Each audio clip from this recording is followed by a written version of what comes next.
Assalamualaikum warahmatullahi wabarakatuh. Waalaikumsalam. Waalaikumsalam. Selamat siang dan salam sejahtera untuk kita semua. Shalom. Om Swastiastu. Namo Buddhaya. Salam kebajikan. Yang saya hormati dan muliakan, Bapak Dr. Erlangga Hartarto, Menko Perekonomian Republik Indonesia, yang juga adalah Ketua Umum Partai Golkar. Yang saya hormati pula Ibu Profesor Dr. Siti Zuhro, peneliti senior LIPI, Ibu Dr. Afiliani, ekonom senior Indef, dan juga tentunya Mas Zainal Budiono, Direktur Eksekutif DCSC Asia, serta seluruh peserta Merdeka Webinar yang berbahagia. Alhamdulillah, puji syukur kehadirat Allah Subhanahu wa Ta'ala, Tuhan yang Maha Kuasa, yang telah memberikan kita kesehatan dan kebersamaan untuk menghadiri forum yang baik ini. Atas nama pribadi dan tentunya keluarga besar Partai Demokrat, saya mengucapkan terima kasih kepada DCSC, Developing Country Studies Center Asia, yang mengundang saya untuk berbagi pandangan tentang visi Indonesia Emas 2045, tantangan pandemi, dan juga dunia yang berubah. Secara khusus saya ingin menggarisbawahi nanti pentingnya membangun daya tahan dan daya saing bangsa, serta peran generasi muda untuk menjawab itu semua. Saya sendiri sangat passionate dengan tema besar ini. Bahkan sejak saya masih sebagai perwira militer, di tahun 2012-2013, saya sudah turut aktif mengkampanyekan visi Indonesia Emas 2045. Tentu dengan segala peluang dan tantangannya. Setiap bangsa pasti ingin menjadi bangsa yang besar dan unggul. Setiap bangsa juga pasti ingin menjadi pemenang dalam persaingan global. Oleh karena itu, Indonesia Emas merupakan cita-cita lintas generasi yang harus senantiasa disemai dan yang paling penting tentu harus bisa kita wujudkan bersama. Banyak definisi tentang Indonesia Emas 2045. Bagi saya, Indonesia Emas jika Indonesia benar-benar aman dan damai, adil dan sejahtera, serta maju dan mendunia. Sebenarnya, kondisi ideal seperti itu tidak akan banyak diperdebatkan. Sekarang mari kita fokus pada pertanyaan kunci. Bisakah kita mewujudkan itu semua di tahun 2045? Satu abad sejak kemerdekaan bangsa. Jawaban cepat dan optimisnya, tentu kita bisa. Tapi kita harus tahu bahwa tidak ada jaminan pasti atau rumus ajaibnya.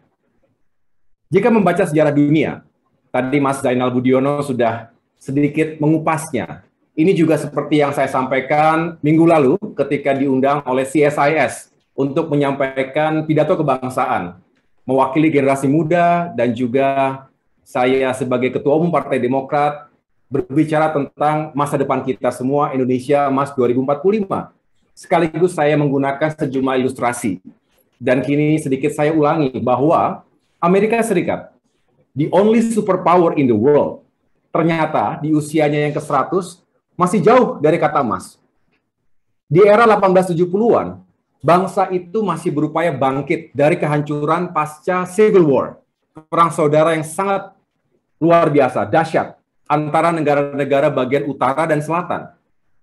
Sedangkan di kawasan kita, di Asia, Korea Selatan, pasca perang saudara dengan Korea Utara di tahun 1950-an, berhasil melakukan lompatan-lompatan besar.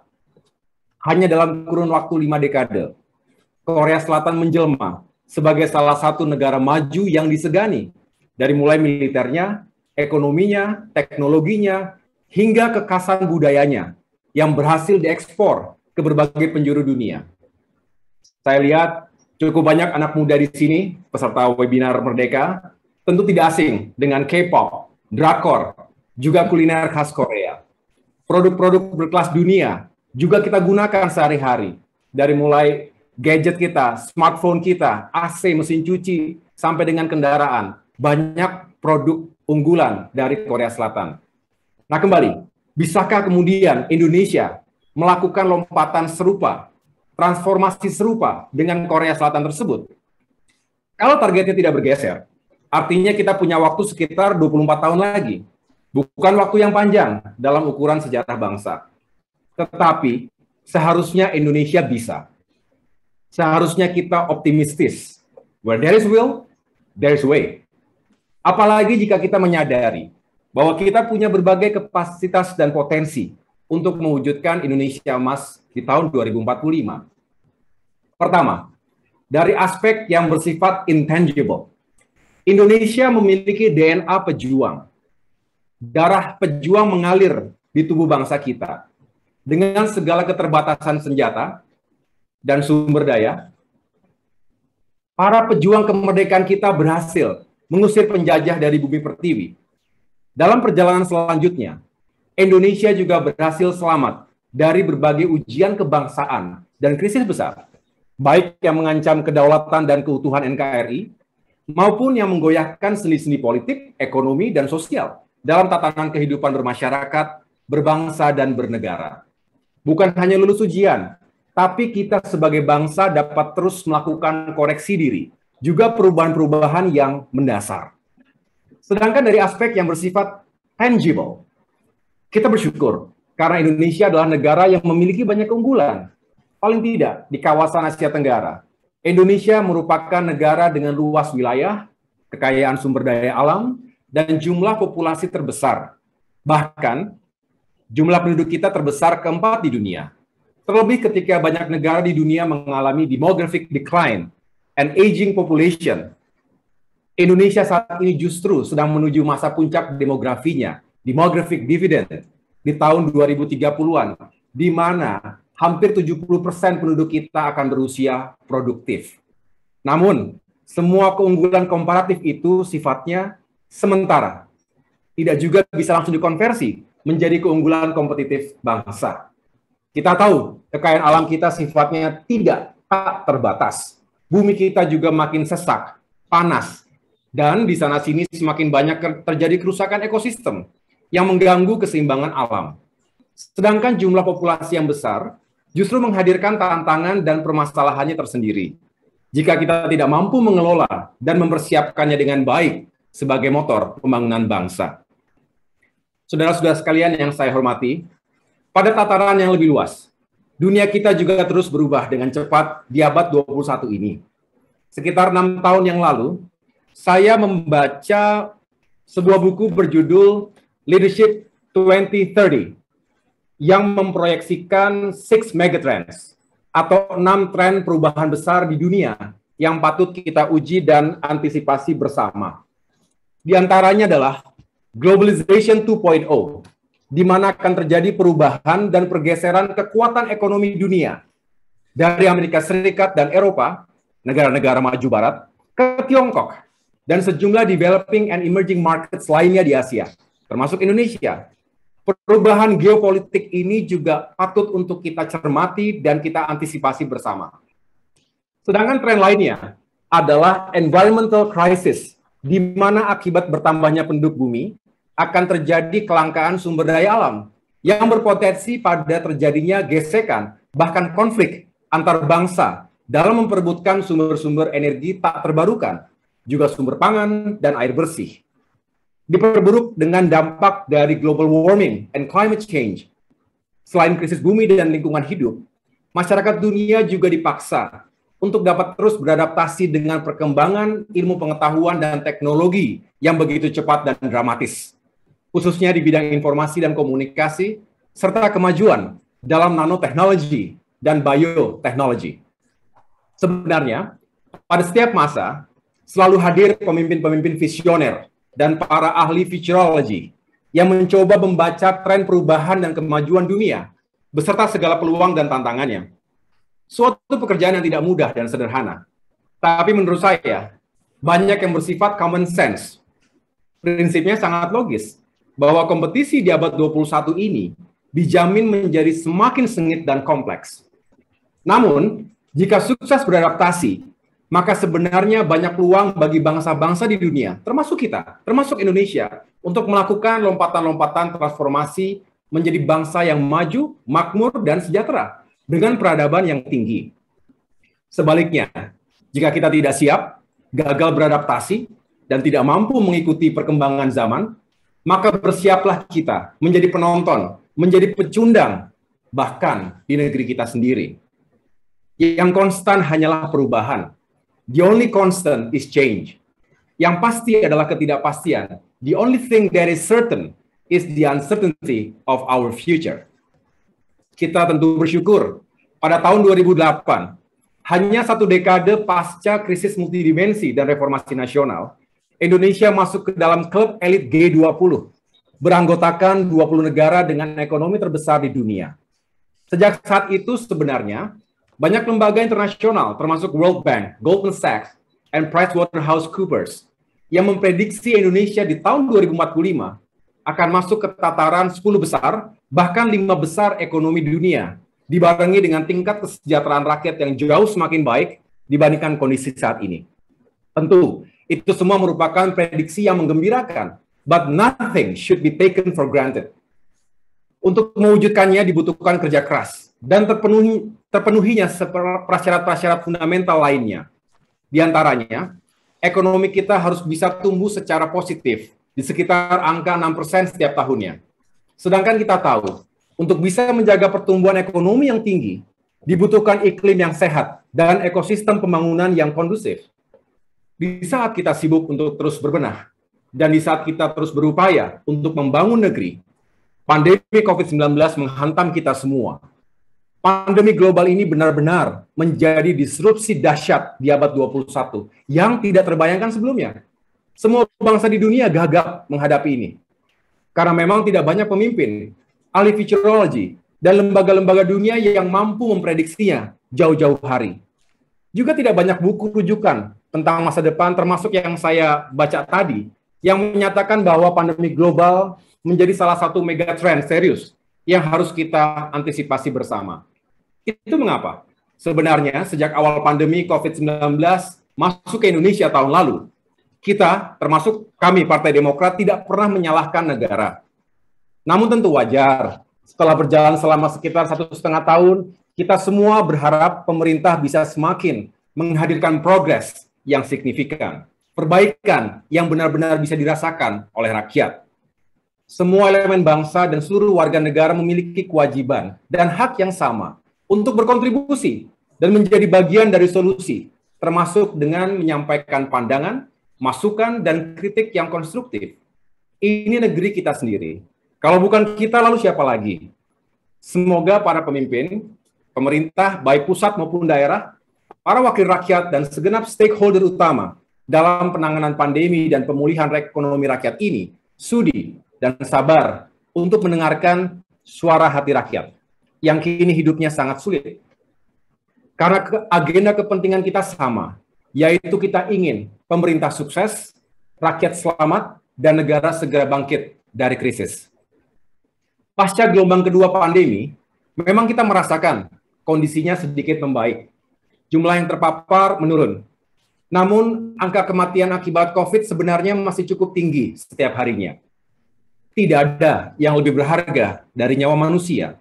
Oleh karena itu, kita dukung penuh segala upaya pemerintah, termasuk realokasi dan refocusing APBN, untuk bisa meningkatkan kapasitas rumah sakit beserta segala fasilitas penunjangnya, memperkuat tenaga kesehatan sebagai pejuang terdepan, serta mempercepat vaksinasi nasional. Selain ancaman terhadap kesehatan publik, ekonomi rakyat juga sangat tertekan. Kontraksi terjadi selama 4 kuartal berturut-turut, dari kuartal 2 tahun 2020 sampai dengan kuartal pertama tahun ini. Di sisi lain, utang negara juga terus membengkak, hingga lebih dari 6.500 triliun rupiah. Angka tersebut sudah melampaui 40% rasio utang pemerintah terhadap PDB.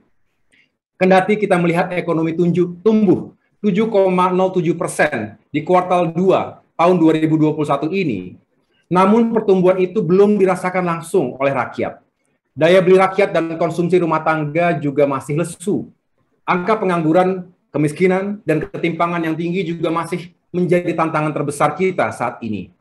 Sedangkan sektor UMKM, usaha mikro kecil menengah, yang merupakan rumah bagi 90% tenaga kerja kita, dan selama ini menjadi kartu penyelamat ekonomi nasional, juga masih sangat terpukul di sisi penjualannya. Negara harus hadir untuk bisa menolong dan menyediakan jaring pengaman sosial bagi masyarakat miskin dan kurang mampu. Mereka yang sangat terdampak akibat kebijakan pembatasan sosial berskala besar, juga PPKM darurat. Dan yang sering belum bisa kita hitung secara pasti, dampak buruk dari pandemi adalah kualitas generasi penerus bangsa kita. Anak-anak kita harus menjalankan pendidikan jarak jauh, padahal kita tahu puluhan juta warga tidak memiliki akses terhadap internet dan perangkat digital yang memadai. Tidak perlu jauh-jauh melihat saudara-saudara kita yang berada di pedalaman dan di perbatasan, di pulau-pulau terluar. Kita yang di sekitar ibu kota juga seringkali tidak memiliki akses internet yang stabil dan memadai. Oleh karena itu, ini semua harus menjadi perhatian kita untuk meyakinkan generasi penerus kita tidak kehilangan masa depannya. Saudara-saudara sekalian yang saya cintai dan banggakan, semua itu merupakan realitas hari ini. Pandemi COVID-19 telah membuat kita setback sekian tahun ke belakang. Oleh karena itu, mari kita bersatu padu untuk melawan pandemi dan memulihkan ekonomi. Bersatu padu dalam tujuan, bukan berarti seragam dalam pemikiran. Kesatuan komando dalam menghadapi krisis besar memang dibutuhkan, tapi bukan berarti demokrasi tidak diberikan jalan. Dalam kondisi segenting apapun, suara kritis rakyat, termasuk pers dan civil society, tidak boleh dibungkam, karena mekanisme checks and balances tetap mutlak dijalankan. Justru sebaliknya, semua komponen bangsa harus dilibatkan dan diberdayakan. Berbeda pendapat itu adalah keniscayaan, selagi tujuan dan cara menyampaikannya baik dan konstitusional. Mengapa tidak diberikan ruang dan kesempatan? Demokrasi janganlah dilihat sebagai penghambat dalam pemulihan negeri dari krisis. Demokrasi yang sehat justru bisa menjadi katalis yang diperlukan. Demokrasi yang sehat dan kebebasan yang bertanggung jawab tentu jauh dari praktik-praktik yang mengabaikan nilai-nilai kebenaran, keadilan, dan kemanusiaan. Oleh karena itu, mari kita lawan eksploitasi politik uang, money politics, politik identitas, identity politics, serta politik hoax dan fitnah, post-truth politics yang semakin menjadi-jadi di era yang serba digital dewasa ini. Semua itu hanya akan menghancurkan kerukunan dan persatuan yang telah kita rawat dan perjuangkan selama ini. Harganya terlalu mahal. Saudara-saudara sekalian, kita sepakat dengan tagline Indonesia Tangguh, Indonesia Tumbuh yang diusung dalam memperingati Hari Kemerdekaan Indonesia ke-76 tahun ini. Sebuah tema yang relevan di tengah-tengah situasi pandemi. Menurut saya, ada dua komponen utama yang harus dibangun agar spirit tersebut tidak sekedar menjadi slogan, tapi benar-benar dapat dimanifestasikan. Pertama, kita harus memiliki daya tahan bangsa, national resiliency, yang kuat dalam menghadapi krisis ganda saat ini. Seperti halnya dalam melawan virus dan penyakit apapun, dibutuhkan imunitas atau daya tahan tubuh yang prima. Musuh bersama kita hari ini bukan penjajah tentu, tapi pandemi COVID-19. Dan untuk bisa mengalahkannya, kita harus memiliki kesadaran kolektif untuk bisa membangun kepedulian dan solidaritas kemanusiaan, serta bersatu dalam semangat saling melengkapi dan menguatkan. Solidarity and unity merupakan ingredient utama bagi terbentuknya daya tahan bangsa. Mari lupakan semua perbedaan identitas di antara kita. Karena memang pandemi COVID-19 tidak mengenal batas dan perbedaan-perbedaan itu. Kita semua harus bersatu karena kita semua bisa menjadi korban dan karena kita semua harus selamat dan bangkit dari keterpurukan ekonomi yang berkepanjangan. Imperatif kedua, yaitu daya saing bangsa. Kita berdoa dan berikhtiar untuk bisa segera keluar dari krisis ini. Tapi setelah itu, kita harus kembali fokus pada tujuan besar bersama kita, yaitu mewujudkan Indonesia Emas 2045. Seperti yang saya sampaikan di awal tadi, bahwa cita-cita besar ini merupakan pekerjaan dan tanggung jawab lintas generasi.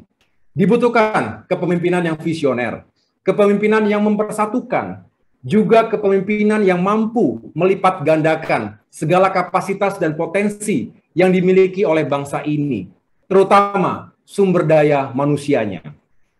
Peningkatan kualitas SDM menjadi kunci keberhasilan dalam membangun daya saing bangsa.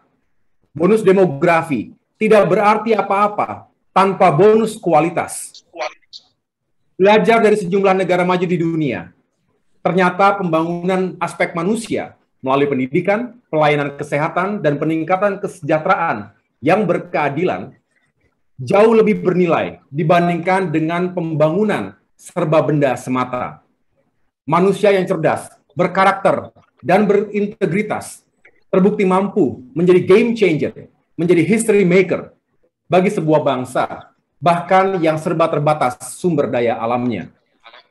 Untuk bisa memiliki keunggulan kompetitif dan pada akhirnya bisa memenangkan persaingan global dalam rezim Industrial Revolution 4.0 dan Society 5.0 dewasa ini, kita harus benar-benar serius membekali dan mempersiapkan generasi muda kita dengan berbagai keterampilan yang relevan di abad ke-21 ini. Di antaranya, learning skills, untuk terus dapat berpikir kritis, mengembangkan kreativitas dan inovasi, serta mampu bersinergi dan berkolaborasi. Selain itu, dibutuhkan literacy skills untuk menguasai teknologi informasi dan komunikasi. Dan yang terakhir, life skills, terutama yang terkait dengan kompetensi kepemimpinan yang adaptif, yang penuh inisiatif, serta mampu mendayagunakan semua keunggulan yang kita miliki tadi. Akhirnya, saya ingin mengajak kita semua, terutama generasi muda Indonesia, untuk membuktikan diri bahwa kita bisa keluar dari krisis hari ini.